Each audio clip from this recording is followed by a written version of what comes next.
So once you take your legs over, you can round your back. Actually, you can even scoot your sit bones back and round your back. Really round your back, creating your turtle shell.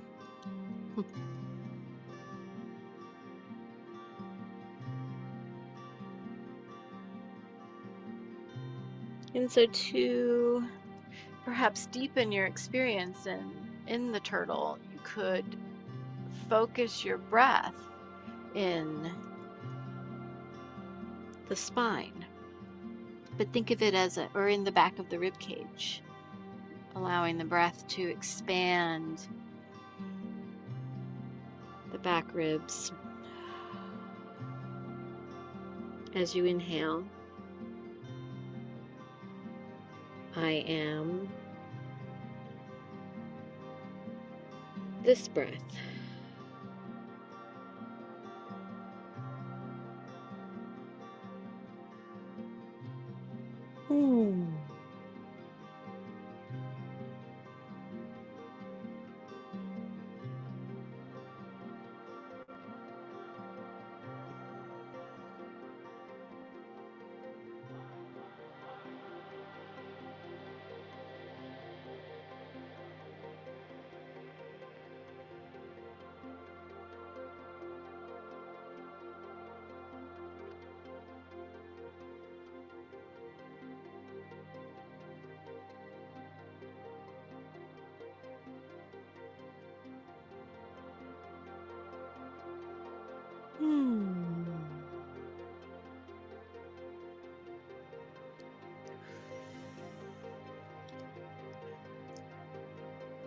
So you can take your last breath or two here.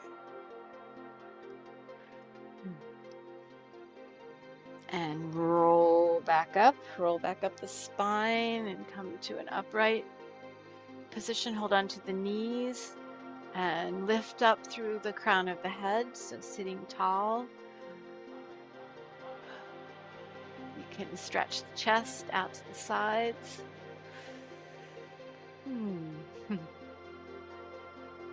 All right, and then you can extract yourself from over the bolster. And let's get ready for some downward dogs.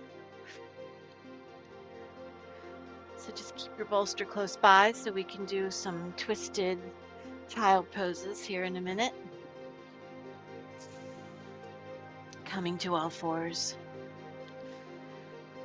So when you come to all fours, measure out your downward dog here so that your spine, you're not sinking the belly toward the floor. You've, even pull the navel up, using about maybe 60% of your effort to pull the navel up, just so you have more of a sense that the spine is being lengthened out through the tail. Point your tail, and then out through the crown of the head.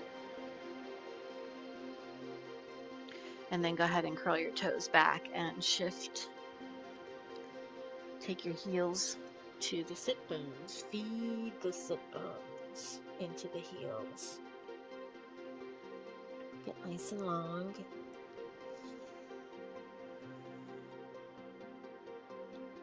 You can press the palms into the floor. Spread the fingers.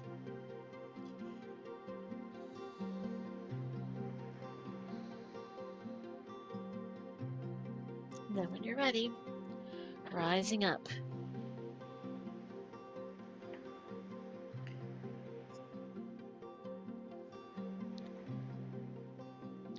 Where has the self gone?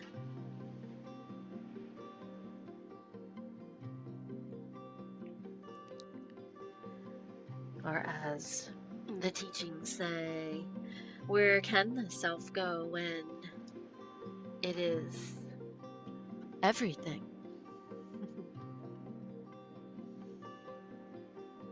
This breath, this awareness.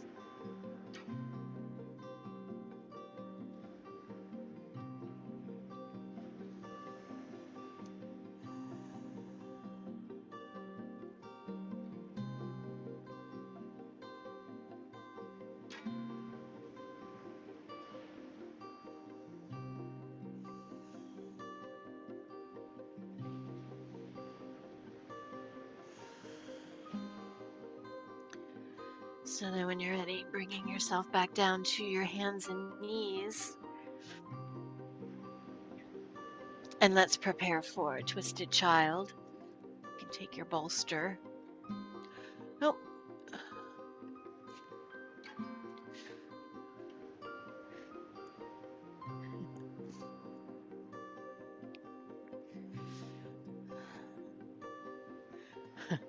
welcome back. So derotating.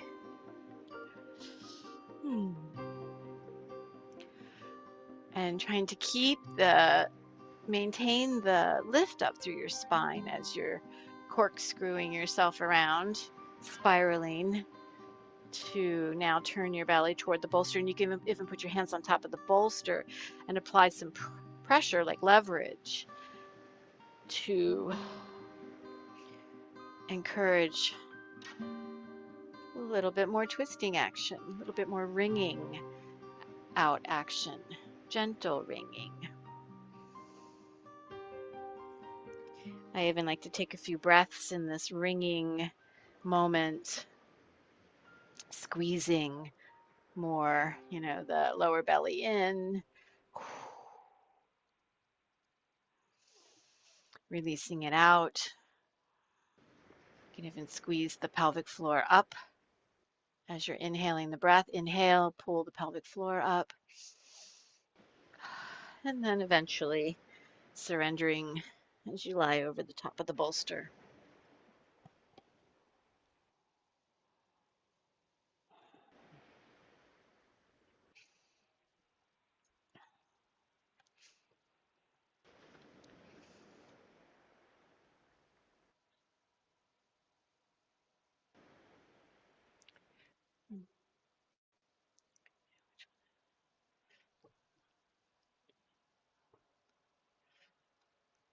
One.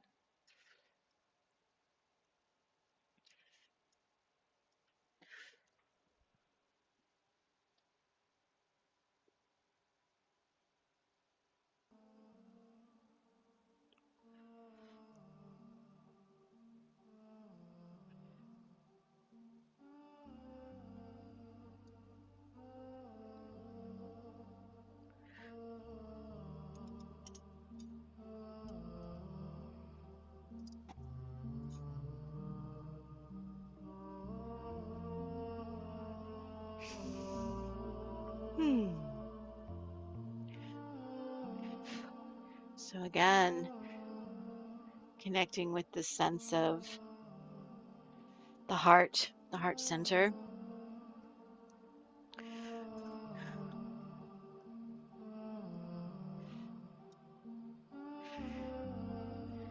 So in a typical kind of a ordinary yoga practice, if there is such a thing, we tend to connect with the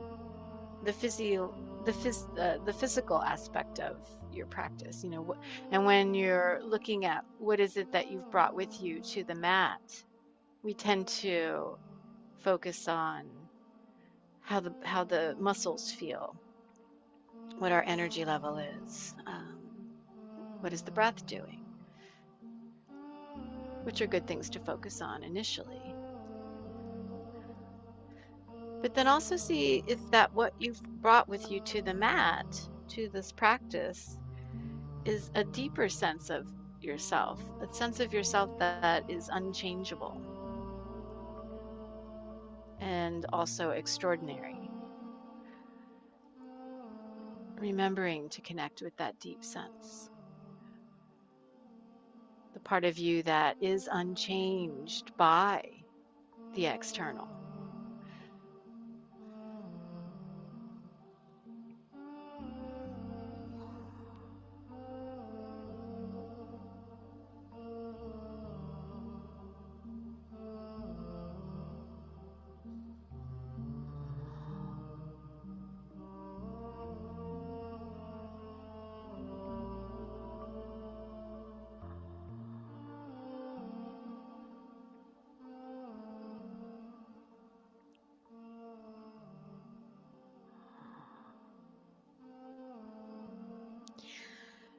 As you're ready, you can start to transition back to an upright seated position, pushing up with your hands.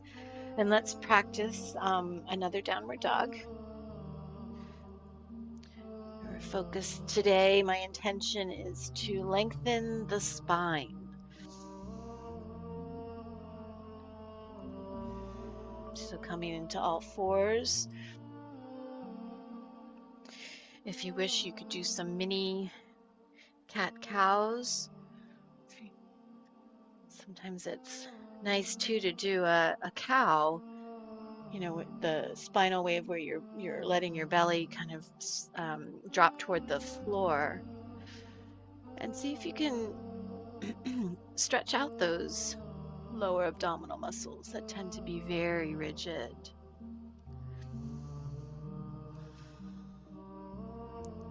Breathe into the lower belly. And then pull the navel back up as you get ready for the rising of the dog. Shifting back.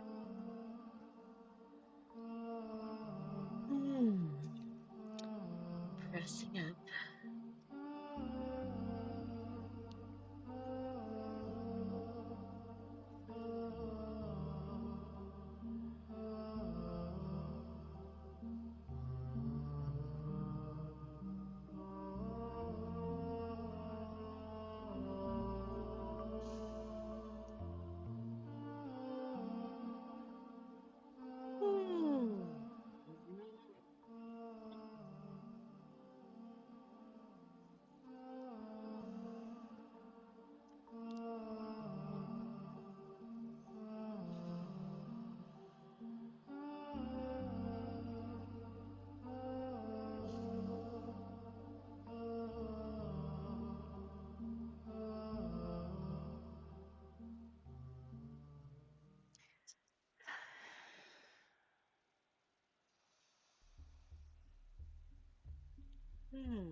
So perhaps just breathing easy and noting that you can come to sort of that normalized ending of the exhalations. So when you're empty, the bottom of the exhalation, and then the breath just pauses. This is called Kevala Kumbhaka, that natural occurrence of a pause between the inhalation and the exhalation when each half has been completed. Not that gripping or holding of the breath out of fear, but the natural occurring as if you're kind of waiting on a friend for the next part of the breath to begin. So when you're ready, you can bring yourself down for a twist. Held that one for a while.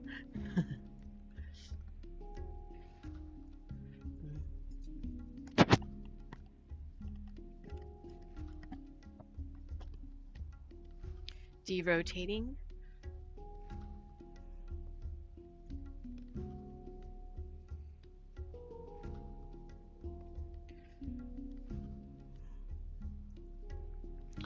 And when you're ready, spin and do pause and take a few breaths as you're squeezing, pulling the navel in for a deeper wringing out action. And then when you're inhaling, you could even be inhaling and pulling up the pelvic floor, but relaxing your belly forward. And then when you're ready, surrender to the bolster. Give yourself to the bolster. Give over to it. Surrender with gravity.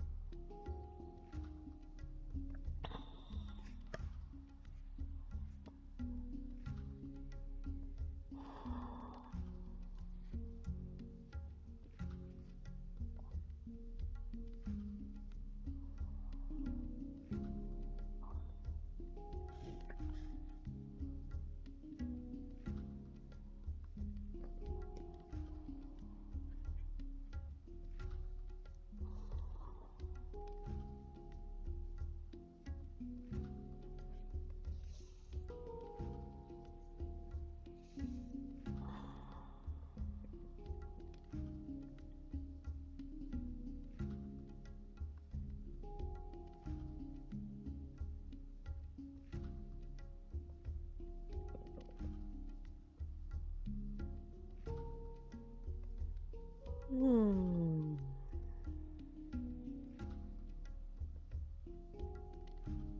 Hmm.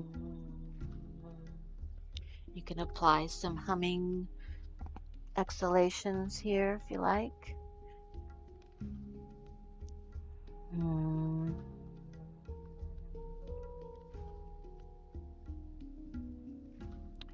So it's been estimated that we take about 21,900 breaths a day. So just think 21,900 opportunities to center, to hum, to increase your nitric oxide production, to increase peacefulness in your heart, to increase energy, prana in the body, and then direct it for healing.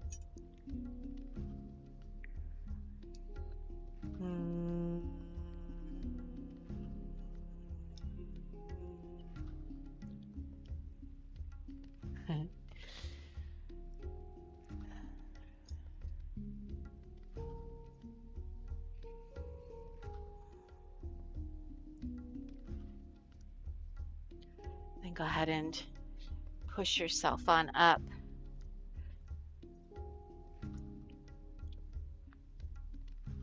And so let's open the chest up a little bit and loosen the rib cage. We're going to use the bolster, or you can put your hands on blocks if you prefer that method or that prop usage. So your hands and wrists are going to be on the bolster, and then you're going to bring yourself back into that downward puppy. And if you can bring your forehead to the floor, or if the floor is too far away, feels too far away, then build it up. Put a blanket there for your head.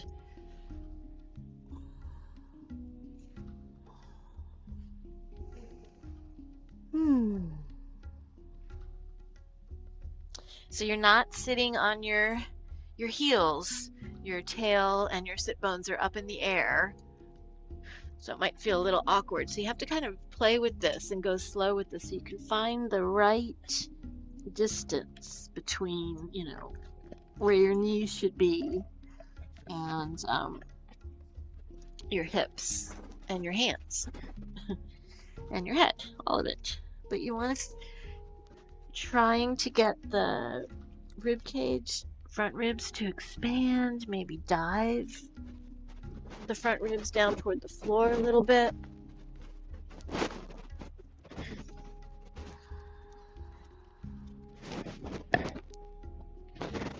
Some people can take their chin to the floor.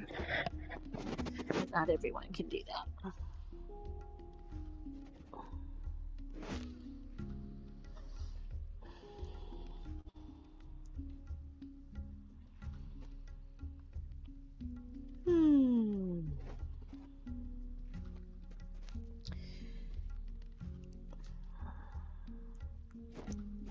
So if you need to take a break from this or break it up into parts, do it a little at a time. You can slide your hands down off the bolster, slide your hands in closer to your face, push yourself up, and then sit back on your heels, or you can lie on your back with your knees bent. Take a break. And then we'll try another one.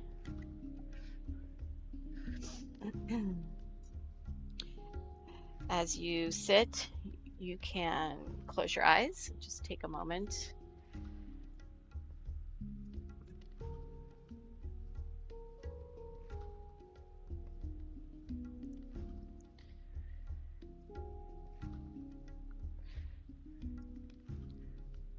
So you could be lying on your back with your knees bent also, if that's better for if you're struggling with your sitting upright position. And then either way, you just take your arms kind of out in front of you like a big circle, like you're going to do a ballet move with your arms. So if you were lying on your back, you would just take your arms up into the air. You do the same thing, but just take your arms out in front. and then overhead, so your elbows are wide. And then you can take them back down again. And imagine that you're just scooping up the air or your energy field that's surrounding your body. You're just sort of scooping it up or allowing it to make some ripples in it, if you will. And then make a big circle in front of you. And then take your arms overhead again. And then bend your elbows and take it down. And when you bend your elbows and take your arms down, just spread your chest. So let your chest open. You could even take your chin up a little bit if that helps. And then come back again. Swirl your energy field all around you. So you can even imagine that you've got cups of tea in your hand. Teacups. So you're trying to keep if you have cups of tea in your palms of your hands, you're trying not to spill the cups of tea, right? So just have you're serving the cups of tea, and you can just take arms out to the sides, back and forth. You can take them forward,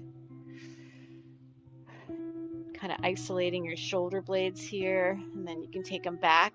Don't spill the cups as you take them around to the back of the body. That's my favorite move. It's like, here, take a cup. Here, you can give you one. Have a cup. One lump or two. Or no sugar. And then scoop that air, or scoop the air in front of you, but it's like you're swirling your energy field. Imagine that it's like a liquid or a color. It's all around you. It's not empty. There's something there. Color even. And then take your arms out, and that's one more circle in front of you. Big circle. Breathe. And then take the circle up over your head. Bend the elbows out. Open the chest up. And bring your arms down. Okay. All right, so now let's come to the back. So we're gonna lie on the floor.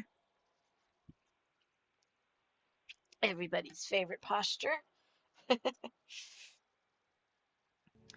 you can just lie on your back. We're gonna do some freestyle bridge poses. But just lie on your back for a moment. Get nice and comfortable. If there's any lumps underneath you, see if you can smooth them out. And you can just lay your arms out like in a T. Externally rotate the arms so the palms are facing up toward the ceiling. And just start off doing some waves of your spine, spinal waves. So you're going to rock the pelvis, take the tail down toward the floor. When you take the tail down, then the back rim of the pelvis pops up and the belly kind of pops up as well, right? And then your shoulder blades might be on the floor or the tops of the back of the shoulders, actually. If you can roll up that much. And then roll and take the rib cage down towards the floor while you tuck the tail under. The pelvis rocks in the other direction. And just do a few of these.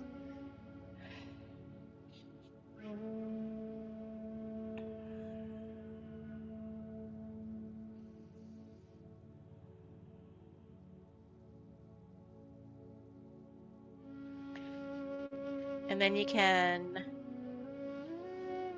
also imagine like an hourglass or a figure eight kind of configuration of in the back of your pelvis, like a sideways or lying on its side, so that you can press, say, the right side of the back of the pelvis, drop it down toward the floor, while the other side kind of lifts up a little bit. It's not up in the air, but it will be lighter. And then let the other side roll to the floor. So left one presses into the floor now. This is really pleasant if you have a lot of tension in your sacrum.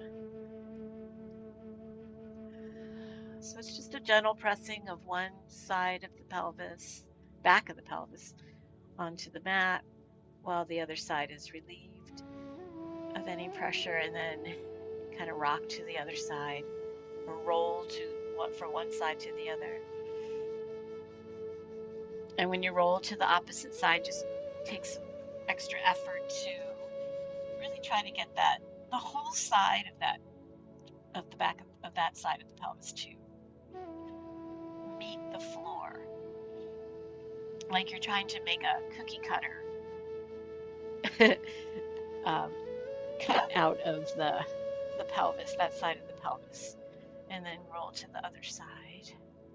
Sometimes I notice on my tight side that my foot wants to, opposite foot wants to lift up into the air. So just notice what you notice.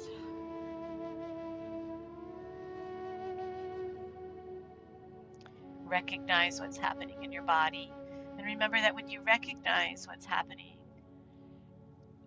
it doesn't necessarily mean you have words to describe what's happening.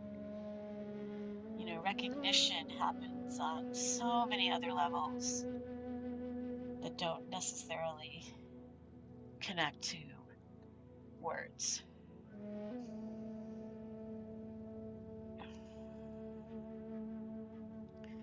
All right, so then you can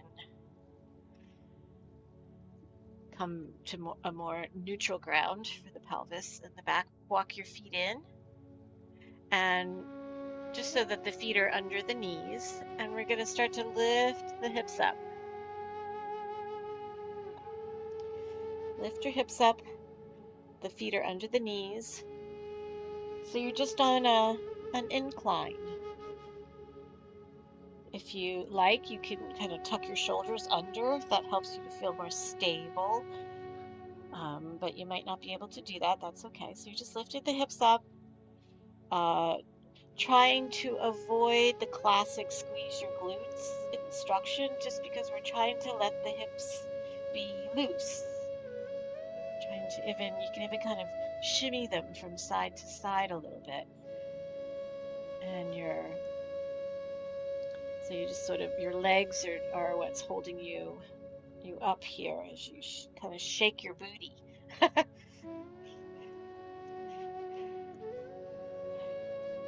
And then when you feel like you don't have the strength to hold your hips up any longer, then bring yourself down. That was a good enough time. And let the knees rest, let them drop inward, rest against each other. And you can also bend your elbows and rest your hands on your lower belly. Close your eyes.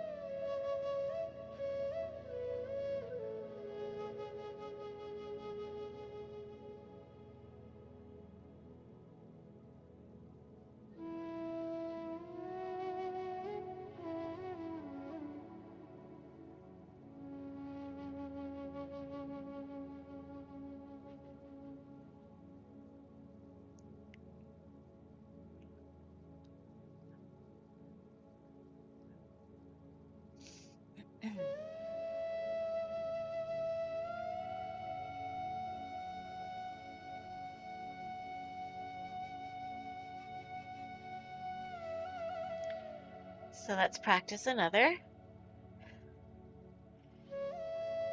As you're ready, putting your feet in place under the knees, and when you're ready, raising your hips up. So one thing that you can be thinking about doing is, well, put your awareness down into your spine and see if you can point your tail toward the knees. Point your tail toward the wall, where the wall meets the ceiling on the other side of the room.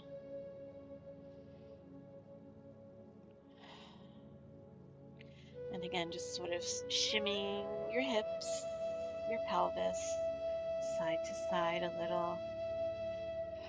Just wanting to feel a sense of spaciousness in your lower back, but also in your sacrum, the back of the pelvis.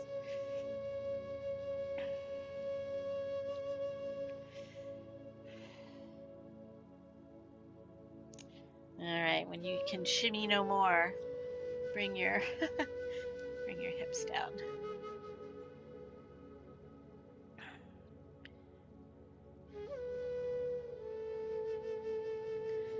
So then go ahead and let's, since we're lying here, cross your right leg over the left. Let's do it through the whole stretch.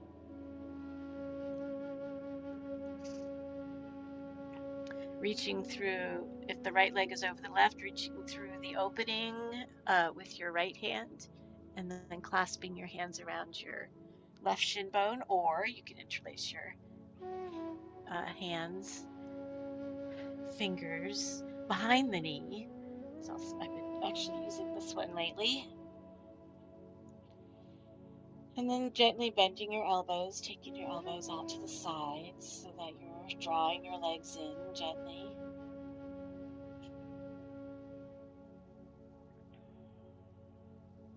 And just going right up to that edge. Eric Schiffman used to call it the edge. I think he probably still does.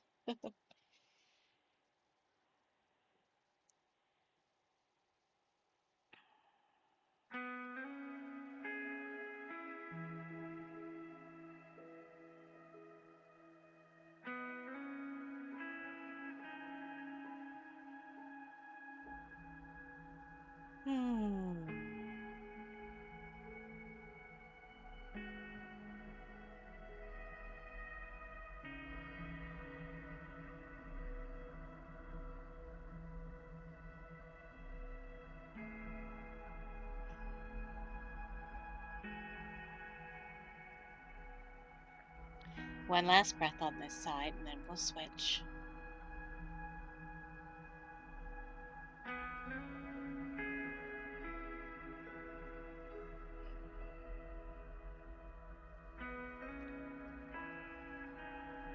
Go ahead and exchange your legs.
Breathing into the heart center. You are amazing. You are luminous.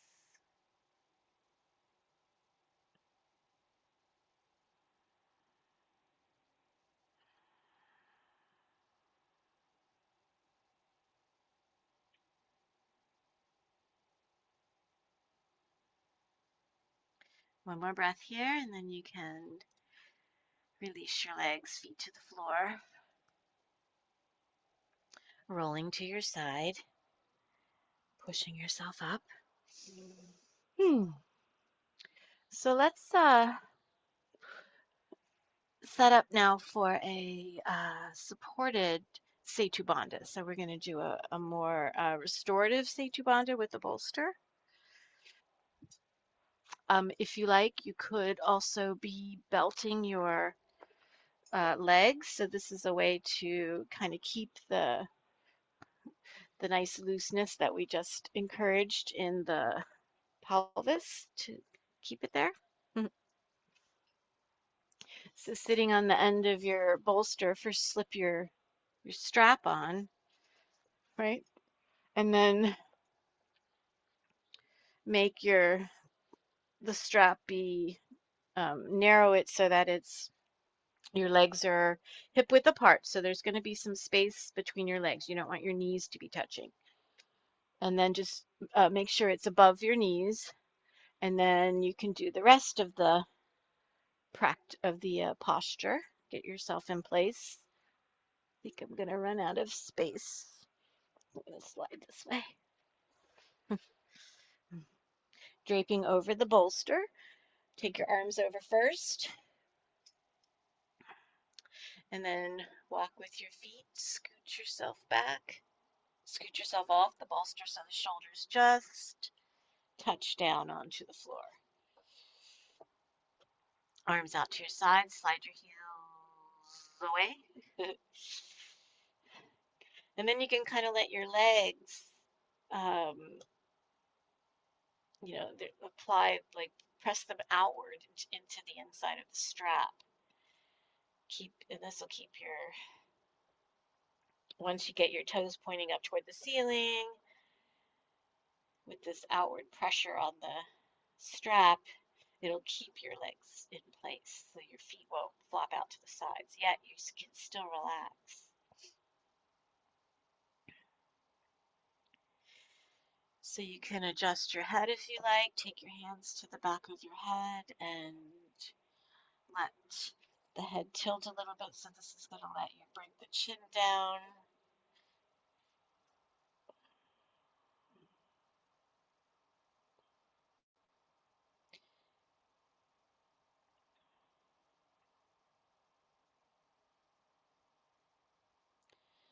Soften all the muscles around your eyes.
can start to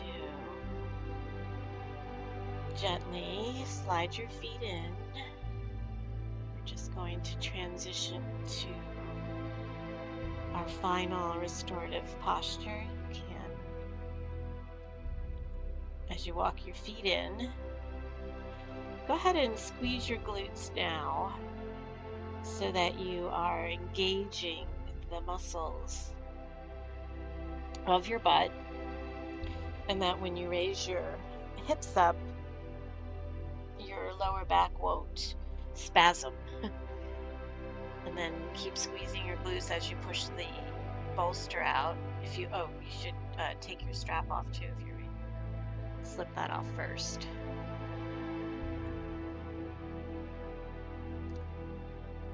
And then go ahead and roll to your side. So decide how you wish to end your practice today. You could simply put your legs up on a chair. You can just lie on the floor in Shavasana, a classic corpse pose, or you could build a Stonehenge.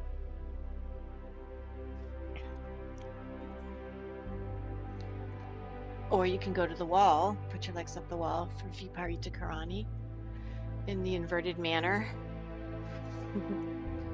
One of the first yoga postures ever. Did you know that? But I am nowhere near a wall, so I'm just going to set up in a Stonehenge.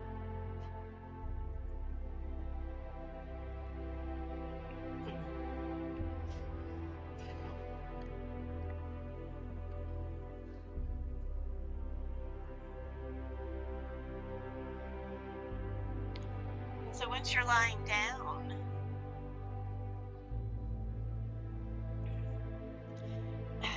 and you take your arms out to the sides, externally rotate your arms so the palms are facing up.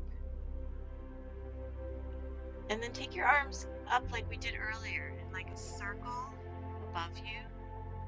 And just have this sense that what you are kind of embracing in this big wide hug with your arms is your energy field. And then if you were to take your arms, all the way down your body, that your energy field could be this wide. And for some people, it's like really wide. But think of your energy field inside this space of your arms, and then you can even take your arms back out by your side again, and close your eyes, and then just imagine, and take some extra effort here to imagine this space, this energy that surrounds you.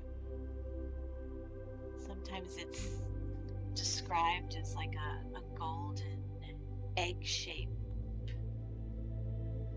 It sort of moves around you as you go about your day. It goes with you. So sometimes there's like golden energy in there, or honey, color of honey. Maybe it is liquidy.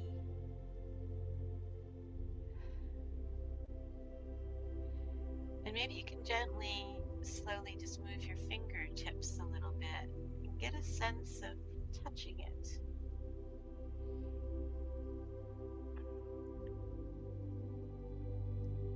Or opening the palms and having a sense of it coming in through the fingertips or through the palms of your hands.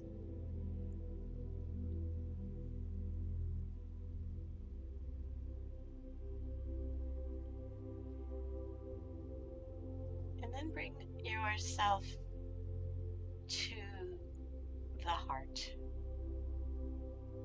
to that beautiful white lotus, 12-petal lotus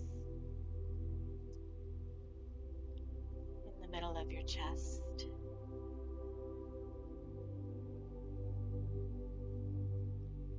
And in the middle of that lotus sits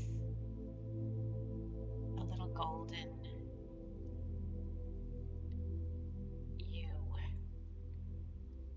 A little golden you, the size of a thumb, sitting on the lotus flower, right in the middle of your heart.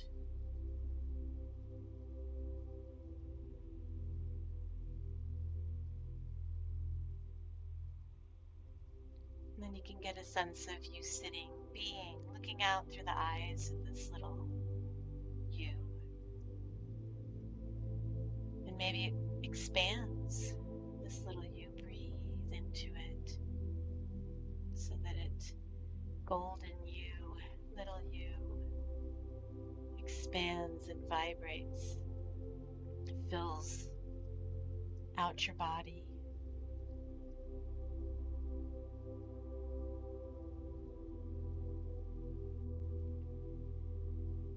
It's like you're sitting with eyes in your heart. Open your heart eyes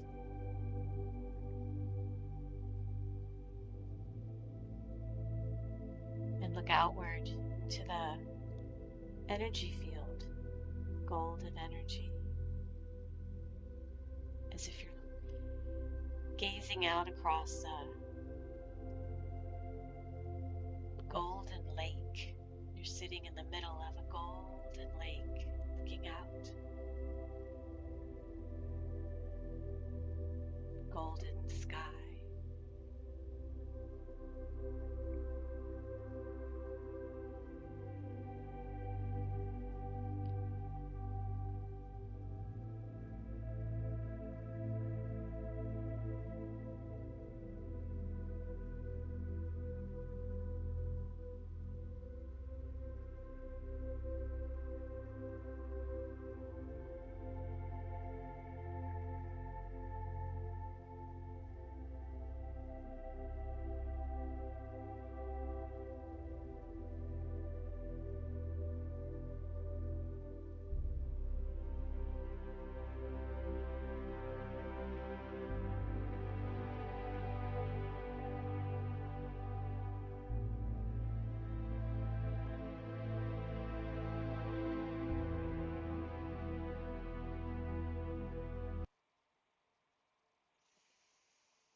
So now it's time to start to bring your practice to an end for today or for this practice. You might practice again today.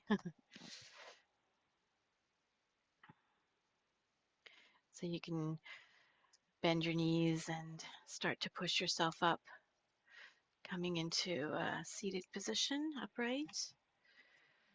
Just moving slowly so you don't jar the yoga right out of you. And as you come to an end for your practice and as you go forth into your day, see if you can protect what you have created here, for it is precious and somewhat fleeting. So you can even do an energetic zip up, kind of like Mr. Rogers' sweater. Do you remember? You put a sweater on and you'd zip it up. So you could take your fingertips down to the front of the pubic bone and imagine that you're zipping up and just trace along the front of your body. Put a little pressure as if you're zipping all the way up to your throat. It's a turtleneck sweater. And then you can cross your arms over yourself. Rub your arms, rub your shoulders.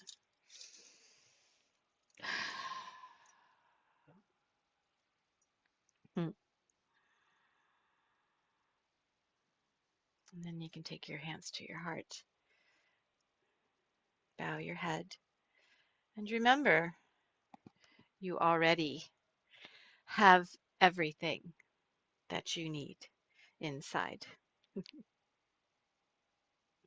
Namaste. Mm. Om Namaha.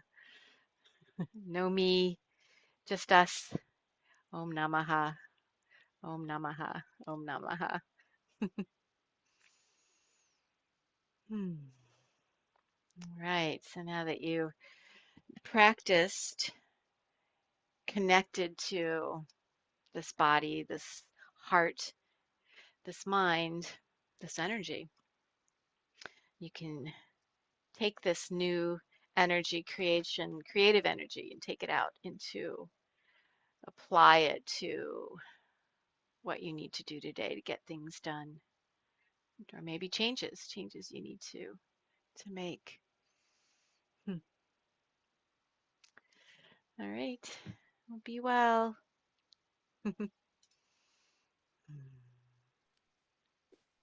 Thank you.